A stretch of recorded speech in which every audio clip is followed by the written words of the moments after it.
Today, we are at the beginning of a historic discovery. We are going to spend 8 days in total darkness to explore the exact depth of Krubera Cave, which scientists consider to be the deepest cave in the world. We are even hoping to discover new animal species that have been isolated in this subterranean world for millions of years. During this expedition, we are going to cover a distance of almost 5 kilometers, and every one of us will lose 10 kilograms on average. Curiosity brought me here, but it is too risky. Let's descend to the deepest point of the world's deepest cave. The explored part of Krubera is 2,199 meters deep, but its true depth is still a mystery. The last update to its map was over a decade ago. Now I'm going to secure myself. I'm going to put this Jumar here to be secured again. I'm going to tie this new station's rope to my stop descender to descend further. I'm good to go. I'll take this securing point off. Jumar, and take it off. Time to descend. At the cave's deepest accessible point, there lies a dangerous siphon never passed until now. Yet our goal with the Russian speleologist team is to push further. I even signed a contract accepting that this expedition could literally cost me my life. For over 20 years, Crimean Federal University lecturer Gennady Samokin has worked on this cave. The hardest part is always the entrance part. I've been training for over a year to join this expedition and document it. During these shoots, I'll come face to face with life-threatening situations on 4 separate occasions. Time to connect to this station. I'm gonna secure myself first. Now I'm connected to 2 securing points. Any mistake can be fatal. That's why we use 3 securing points. Deep, slippery wells, tight squeezes, siphons where there is no air, and freezing temperatures. That's what we're about to face. It's time to take this off and then this off. Now we are gonna descend. Hello, Krubera. Pitch darkness. Free! These hooks and ropes you see are from previous expeditions. For more than 60 years, speleologists from around the world have come to Krubera, with no one yet measuring the exact depth of the cave. There's a real danger of rockfalls and sudden floods. Be careful with the rocks here. Even the most experts have lost their lives here for these reasons.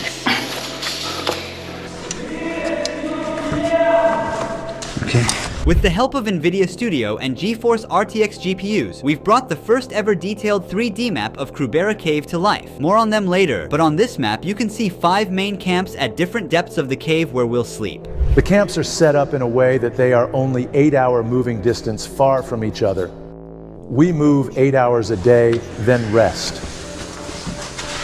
Just because we're descending one after the other doesn't mean it's only us. We're actually a team of 2 groups, 11 people in total. And right at the beginning, I started to tangle myself.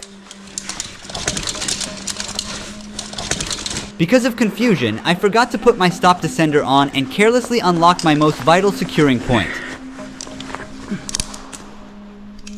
Now I'm relying on the Jumar, the weakest securing point. It works fine as long as I stay upright, but if I squat a bit too much, it fails. I forgot one thing. I need to adapt quickly if I want to make it out alive. I'm gonna put my securing point because I forgot to put the sander. Alright. When you're on the rope, it's just you and the rope. You're all alone. Nobody can see the mistakes you could make and really help you.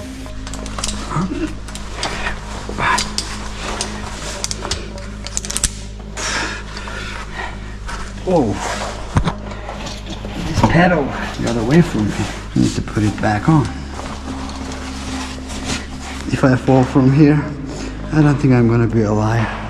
The average speed of moving through the cave is 100 meters per hour. Our ascending speed and descending speed are the same. We also carry our bags with us in the cave. The temperature is only 3 degrees Celsius, so being here is not different from being inside of a giant fridge. Hey man. Hey, how are you? You feel cold already? Not yet. There. You okay?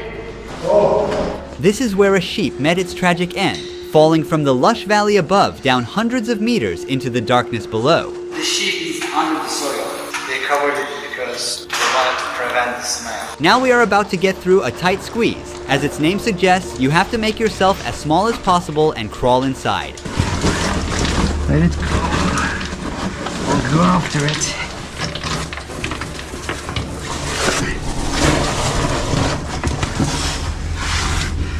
Oh my god. How will I do this?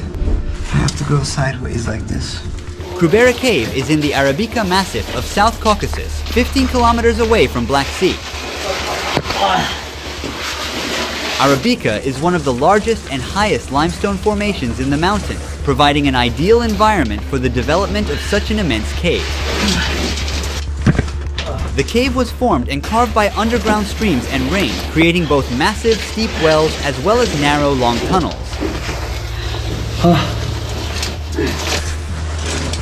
Make myself smaller. Scientists believe Krubera is 5 million years old and it continues to be shaped even today.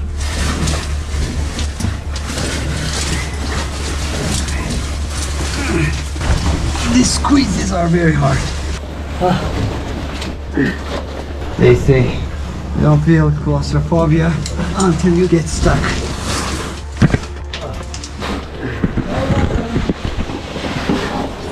Just because you are a nature person, don't come here to a place like this, especially to Krubera Cave, where Earth welcomes you with its narrow meanders. Do you see the marks on the side walls? At this point in the cave, the passage was so narrow that they had to use tools to break the rocks and widen it. When we pass through narrow passages, small particles fill the air and make it hard to breathe as they get into our mouths. Also, our legs get cramps quickly from working the same muscle group.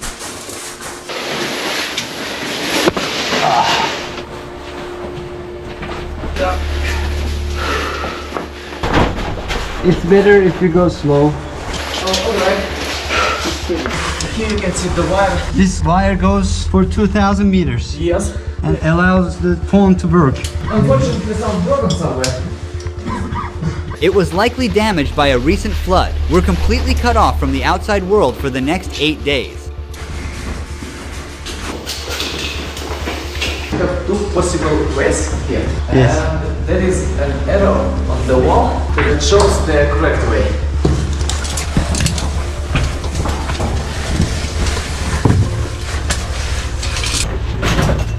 That's the way to go. Oh, yeah. I'll take the arrow. Oh.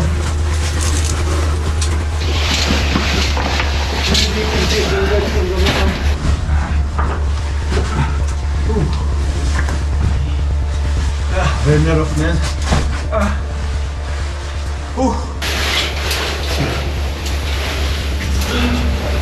Is useful for transport bags. So you don't have to carry the weight of the bag. Rope carries it for you. And you move it like this. Yeah. And also use your long stroke to set for safety. Falling through these rocks could injure us. Okay, we have to be connected to the rope as well. You don't want to be here. I want to cut the hook like so. You don't want to be here. I want to cut the hook like so. I was almost gonna fall. This thing saved me. It's so wet, it's slippery. It's like a zip line. I just assumed that it's not dangerous. Alright.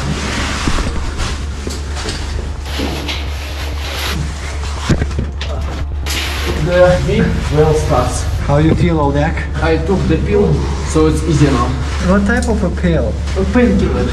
It has been a long way. We're about to arrive at the first camp. If you see, this is the big well, 105 meters.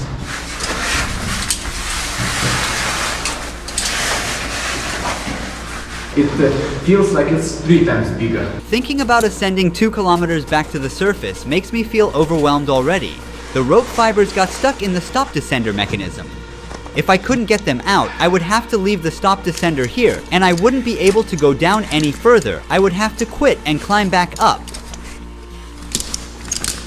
This panic caused me to tangle my rope and my bag's rope.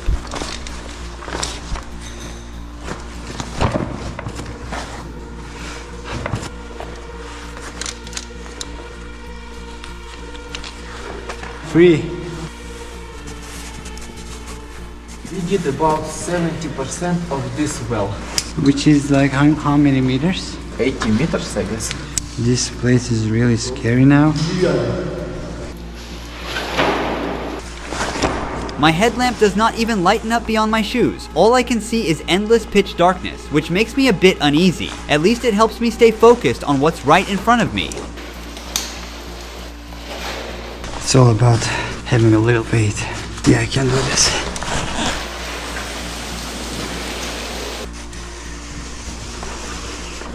It shocks the rope.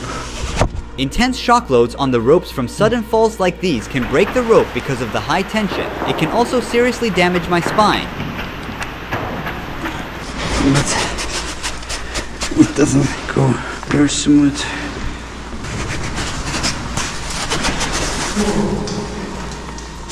So, welcome to the bottom of the well. Alright. While we were descending into a huge well and filming everything, the first group created a gap between us. Wait, I don't know what's in here. But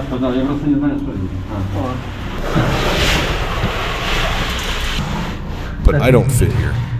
I'm too large.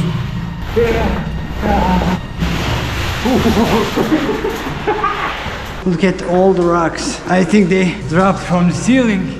If we camp here, one of these rocks can fall on us. There's a sign here. Yes, it says don't put your mess in here, take your mess to the surface. The mess means, well, before there were flashlights, people used carpet lamps. Waste from old era lamps. Being the center of interest of speleologists, Krubera has intrigued some daring scientists since the early 20th century. After just 10 hours in the cave, our eyes are bloodshot and our faces are covered with mud. My clothes cling to me, soaked with sweat. We managed to descend another 150 meters more and finally made it to our first camp. We're currently at minus 350 meters from the surface after a solid 12-hour descent, while some of the experienced cavers in the team went straight to camp minus 700. Hurry up, crawl.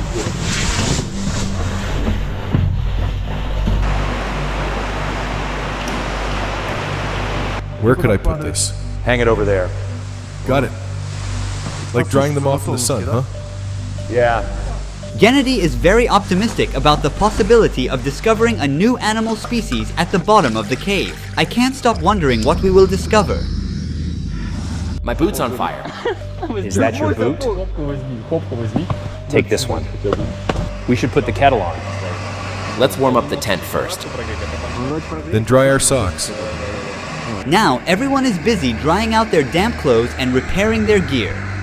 We're gonna eat some snacks. It's really cold, especially when we sit down. We can feel more cold from the ground. Change our clothes and we will drink this soup, eat some pasta, and sleep, hopefully not get frozen. Кавказская кухня. The most important things are food and fuel for heating, of course. Speleologists spend the maximum amount of calories, up to 8,000 kilocalories a day. It's impossible to fulfill the calories. That's why I say nutrition is very important. Everything I wore has gotten wet and I need it dry by the morning. We have sleeping bags that keep us warm down to minus 10 degrees Celsius. Good morning, everybody. I just woke up and I'm freezing. I completely lost my sense of time. After a sunless morning in Krubera, we shake off our weariness. He's sipping the fresh water that the cave offers.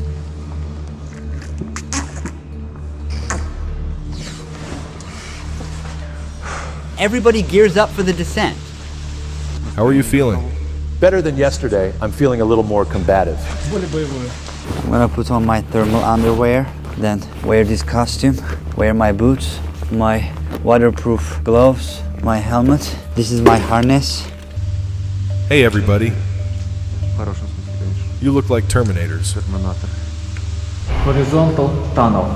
Then another big well, 115 meters long. Another tunnel. From there, some ropes down and up, and horizontal like tunnels again. And then? After that, the last well is 30 meters. Then we go a little bit more and find the camp. I also asked him if we could catch up with the first group. It will take about 2.5 hours to get, maybe less, but I don't know when they will move out. Right. they think we are slow and they want to wait as much as possible. If you want to pee, you have to take all this gear off, which will take any person about 30 minutes. If you are in a hurry, you might pee on yourself. Sometimes it's a better idea to do so. Free? Let that go, which pulls me down. It's not like Earth, it's like an alien planet. No life here. Bye bye. Bye. Ruhi. Alright, good luck. Yeah, you too. This works, yeah. Wonderful. We're completely cut off from the outside world and on our own down here. The camp on the surface has no way of knowing directly if anything goes wrong, so we have to be extra careful. Look, there's water here. They gathered the water from here to the camp. We've been descending for about 6 hours today. We're all pretty wiped. Oh, the rope is wet. From now on, all ropes are wet, and the descender's mechanism doesn't slide easily on wet ropes, causing risky shock loads each time.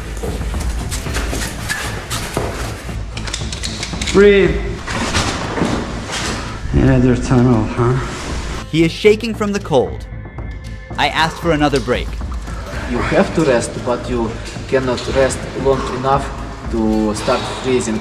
Sometimes you kind of sit, you turn your light off, you close your eyes and try to rest and falling asleep, and this is the worst. You can easily die if you fall asleep.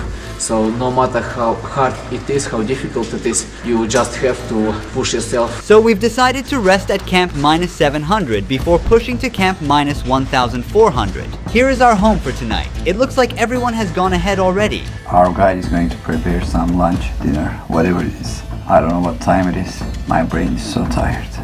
More tired than my muscles. We're close to camp -1400. Before entering the -1400 camp, speleologists created a makeshift water tap using an empty bottle.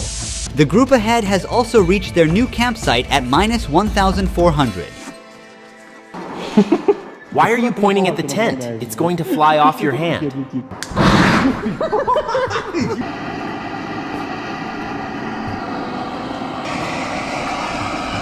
Hello, dear friends.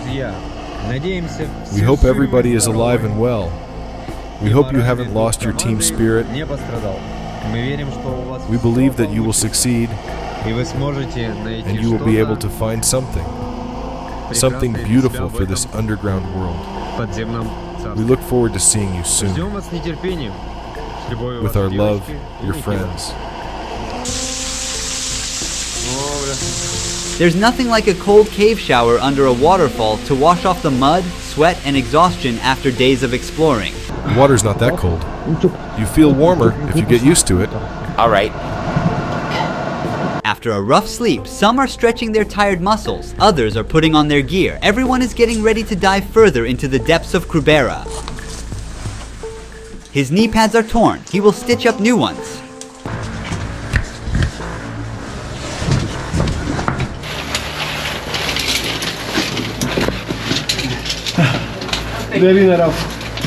Oh.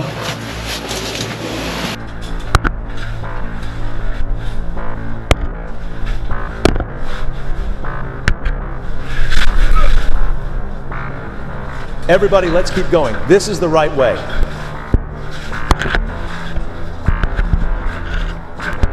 When moving in the dark, the light from headlamps can sometimes block the other's view. But bend your goddamn headlight down. I can't see anything.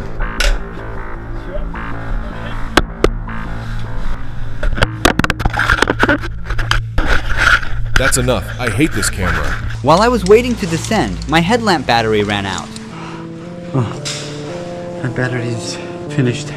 There's no light. Luckily, I had spare batteries in my pocket.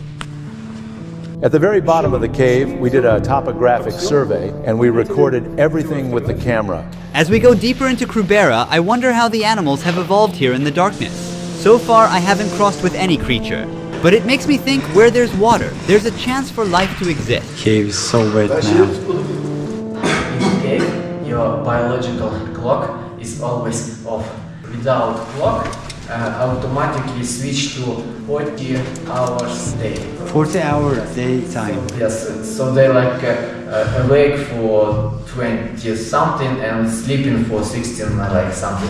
We've reached the halfway point of Krubera Cave, but we still need to descend another 200 meters to get to the next camp. The cold, tiredness, and being always under artificial light are starting to affect my performance and leading me to make fatal mistakes. At this point, when I was 50 meters above the rocky ground, I accidentally unlocked my last securing point and realized I had to hang solely by the strength of my muscles.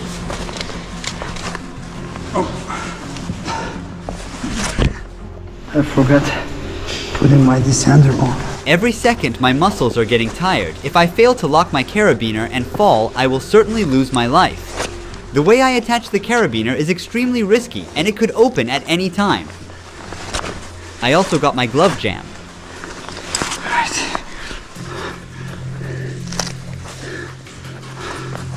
It's not looking good.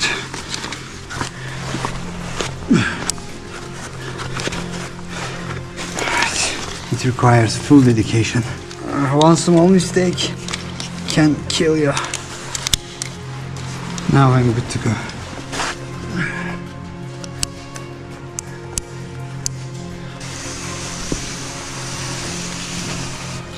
Gotcha. This is the rope I want to be on. Just a couple of minutes later, I almost unlocked my last securing point for the second time. I opened the carabiner. Fortunately, I realized my mistake. That's not good. Another mistake. I need to put my descender first. My eyes feel heavy in constant darkness, and my brain feels like it's collapsing under the weight of fatigue. Hey guys, it's really tough. It's not easy as it looks. There are underwater currents that block the way. Siphons are basically passages that are flooded with underground rivers. Well, everybody, let's go and take a dip. There are dozens of them along our path, and a single wrong move could leave us trapped, out of breath, and facing the terrifying risk of drowning. To help you better understand the challenging conditions in Krubera, we created 3D models of siphon explorations and the map. Blender, as with most 3D softwares, is powered by NVIDIA Studio and GeForce RTX, so we work directly in full detail within the viewport, seeing results instantly without waiting for long renders. On the map, you can see where the siphons begin and end. These water-filled, deep passages are scattered throughout the cave, and we're now starting with a moderately big one. Creating these animations took us 2 weeks, but the advanced technology we used significantly sped up our workflow and helped us to save hours. This caver, as you can see, has attached rocks to himself to prevent floating upwards and striking his body on the ceiling. He could also be swept away by the water flow and get lost in one of the upward leading passages and lose his life. Some of the siphons, like this one, have no air pockets, which means these passages are completely filled with water. Passing through them can take several minutes depending on their length and difficulty. If you can't follow the rope in the siphons and miss it, you can enter the wrong tunnel and you can drown. If your clothes get caught on a sharp stone and you can't get it out in a panic, you can drown. Even if you do everything right, you can still drown if you can't hold your breath long enough.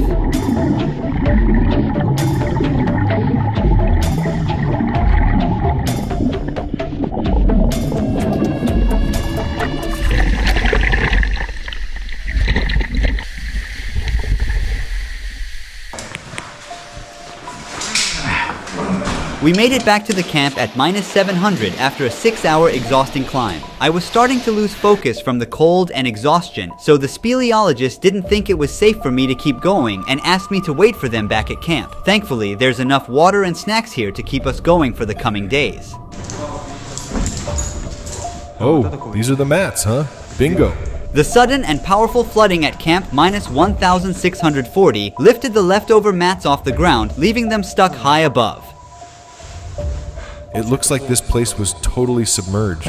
We didn't know it at the time, but while we were in the cave with no connection with the surface camp, it started raining, which means a real risk of flooding. The footage you're seeing now is from a few years ago. As you can see, people barely made out. Similar floods could destroy our camps and the passages.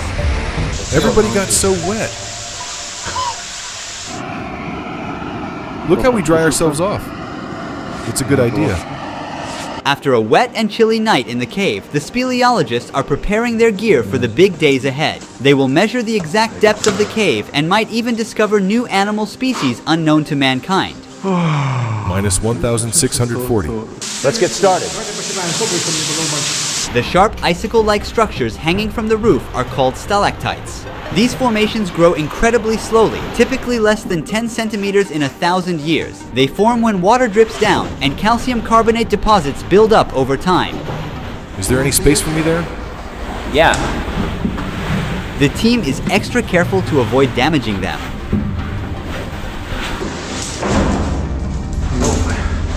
This looks so dangerous. They also became both physically and mentally exhausted.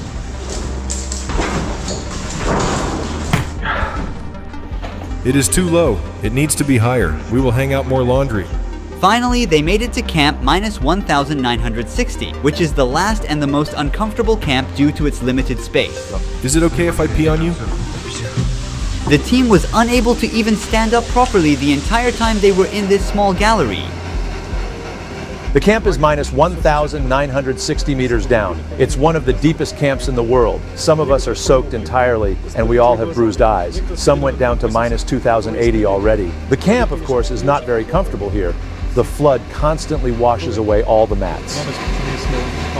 As for the two captains' siphon, it starts about 200 meters down from here. After days of relentless effort, the team has finally reached the deepest point in Krubera that humankind has ever explored. Gennady and his teammate are now working to precisely map Krubera's depths. Measuring the deep underground is much more challenging than measuring the surface, as GPS signals are useless. A laser rangefinder is used, which is capable of calculating indirect heights and distances between 2 points. He is proceeding to the outermost edge for the exact calculation.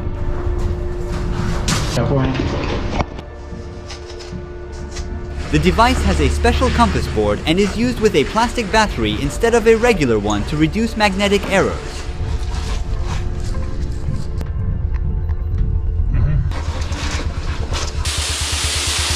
Not on our left, not on our right. Where to go? There is no other way. What? There is no other way.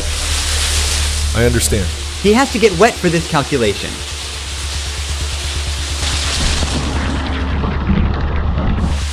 Okay.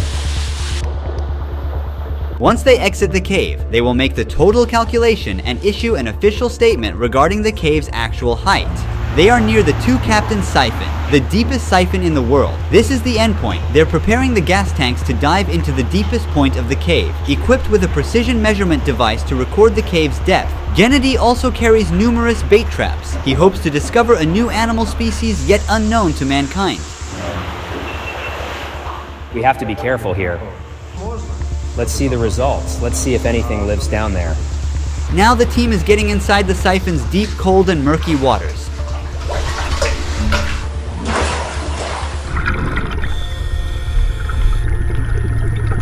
They have already marked some parts of the two captains' siphon during their previous expeditions, but they have had difficulty discovering it entirely. There are sections that have remained a mystery, but now their secrets are about to be unveiled.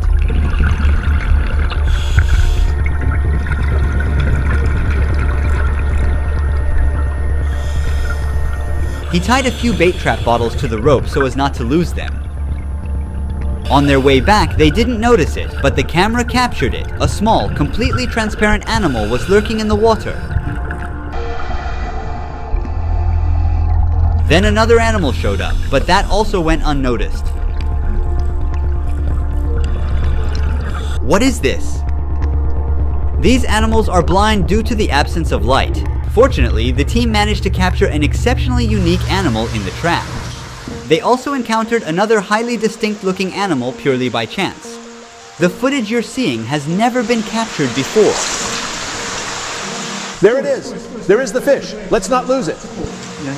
Wow, what is this? Let's get this one right away.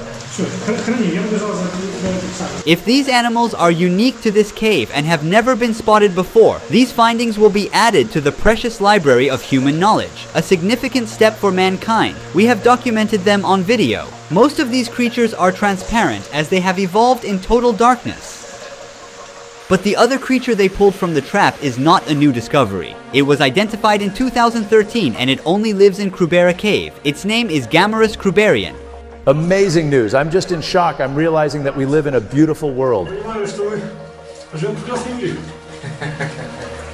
Depth measurements of the two captains' siphon, and consequently the cave, have also been collected. Could this discovery confirm Krubera as the Earth's deepest known cave and lead to its inclusion in geography textbooks? Now it's time to ascend to uncover the truth about Krubera Cave.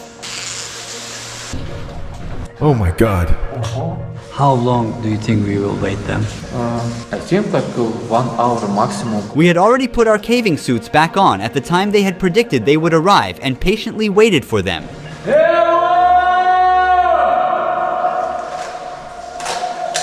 I hear them.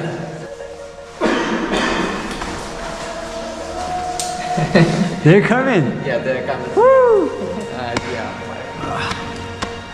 We're getting ready to ascend back up 700 meters in 24 hours. The ascent is both the hardest part of a caving journey and the stage where most life losses occur. This phase demands not only significant physical effort, but also sustained focus and precise execution. I hit my head here.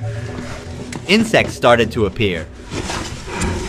We are very near to surface. We took our final break for snacks to regain some energy. We have a little way to go. During an 8-day caving expedition, the relentless effort of ascending, descending, and enduring a constant 3-degree cold burns an immense amount of calories. Most of us lost around 10 kilograms over the course of this journey. It's a significant sacrifice we make in the pursuit of new discoveries. This is probably the longest time I've ever been in the cave. Once everyone exits the cave, Gennady Smokin, the leader of the expedition, will evaluate the success of the 8-day mission. He has a very important announcement to share with the world. The daylight, the breeze, the fresh air, the rain, and the scent of plants restore my sense of humanity. Finally, I see the daylight. I feel profound gratitude for being alive. Is that water? Now, we are about to discover the most important aspect of this documentary. Can you officially confirm that Krubera is now the deepest cave in the world? We deliberately didn't publish the depth data of Krubera Cave until this interview. This is a very important moment. We wanted the collaborative work we've done with you to culminate in a clear declaration that Krubera Cave is, as of today, the deepest cave in the world.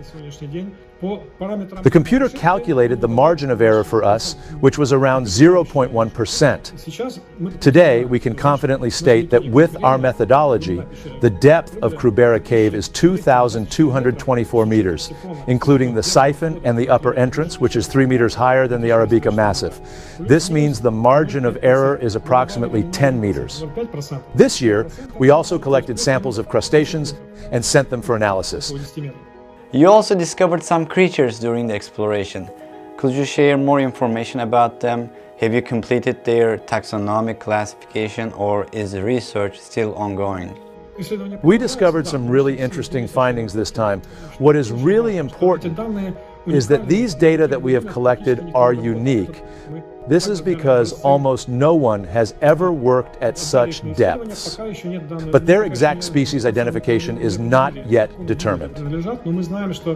You might remember that at the end of one of our previous videos, I asked for your support for the Krubera project. Thanks to your donations, the exploration of Krubera Cave became possible, allowing us to film these discoveries and share them with the world. More than 188 people took part in the making of this project. Unlike other so-called documentaries on the internet, which often explain already known facts, we documented something entirely new. This project stands as a true documentary in every sense. In the future, we are planning to visit Tristan da Cunha, the most remote settlement in the world. To get there, we will travel 7 days on a cargo ship from South Africa, spend 2 weeks on the island, and return back in 7 days. The nearest settlement there is St. Helena, which is approximately 2,430 kilometers to the north. But everything related to this project is costly. Only your super thanks support could make this rare documentary come to life. I also want to thank NVIDIA for supporting us creating these animations and maps of the Krubera Cave. With the power of GeForce RTX GPUs, we were able to efficiently handle over 30 hours of raw footage with unmatched efficiency and share this Krubera documentary with you. AI-powered video editing with NVIDIA's GPUs saves us a lot of time on big projects like this by handling repetitive and time-consuming tasks for us. As a production team using Blender for 3D modeling and Adobe Premiere for video editing, RTX GPUs speed up tasks like denoising renders and make 3D rendering incredibly smooth. Meanwhile, the ray tracing cores delivered photorealistic lighting and shadows, bringing our 3D scenes to life. On the video editing side, RTX GPUs enabled us to improve audio clarity with AI-driven noise reduction, achieve precise color matching for a consistent look, and dramatically reduce rendering times. GeForce RTX GPUs accelerate over 100 of the world's most popular creative applications, including Adobe Creative Cloud, Blender, Autodesk Maya, Unity, Unreal Engine, and OBS, empowering creators to move from concept to completion faster than ever before. Thanks to NVIDIA for supporting this documentary.